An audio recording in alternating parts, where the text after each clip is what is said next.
देखो, महाराष्ट्र कांग्रेस एक संघ है और महाराष्ट्र में कोई भी पार्टी छोड़ के नहीं जाएगा। और आने वाले कल में जब भी चुनाव महाराष्ट्र में आएंगे तो महाराष्ट्र में सबसे बड़ी पार्टी कांग्रेस बनकर ही आएंगी, क्योंकि कांग्रेस की जड़ें महाराष्ट्र में बड़े पैमाने में हैं और आज उसको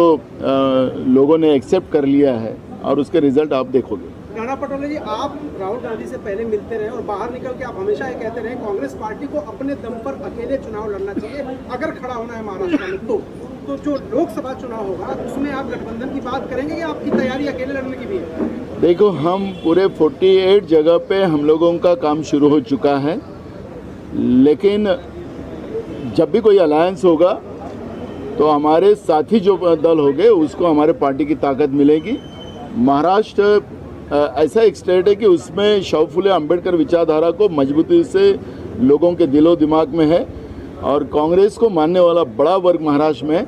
जो भी हमारा साथी रहेगा उसका फायदा होगा। सर, ये एलओपी वाले पर क्या आप लोग दावा करने जा रहे हैं कि एलओपी आपका होना चाहिए, क्योंकि आपकी सबसे बड़ी संख्या अब है?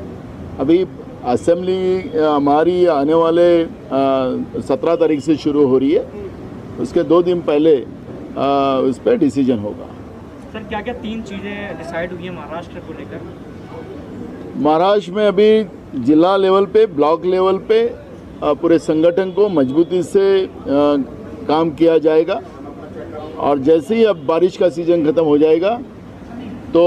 बड़ी एक बस यात्रा निकाली जाएगी जिसमें नरेंद्र मोदी जी की सरकार का और महाराष्ट्र की जो 3 तिगाड़ा जो सरकार बनी है उसमें कैसे ईडी और खोखे का वापर हुआ है, कैसे दहशत और डर पैदा कर महाराष्ट्र की जो विचारधारा को खरीदने का काम नरेंद्र मोदी की सरकार ने किया है,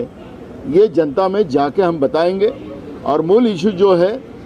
महाराष्ट्र में किसानों की आत्महत्या, जब से मोदी जी की सरकार आई, ईडी की सरकार महाराष्ट्र में बनी, एकनाथ शिंदे फडणवीस की, और अभी उसको अजित पवार भी उसमें शामिल हुए, सबसे ज़्यादा किसानों की आत्महत्या महाराष्ट्र में बढ़ी है। बेरोजगारों की तादाद बड़े पैमाने में बढ़ी है, महंगाई महाराष्ट्र में सबसे ज़्यादा बढ़ी हुई है और ये विषयों को लेकर, गरीबों के इशू को लेकर हम जनता तक पहुंचेंगे। और बीजेपी सत्ता के लिए कुछ भी कर सकती है और सत्ता और उस सत्ता से पैसा और पैसा से सत्ता, यही बीजेपी का जो रास्ता है वो जनता तक हम जाके बताएंगे।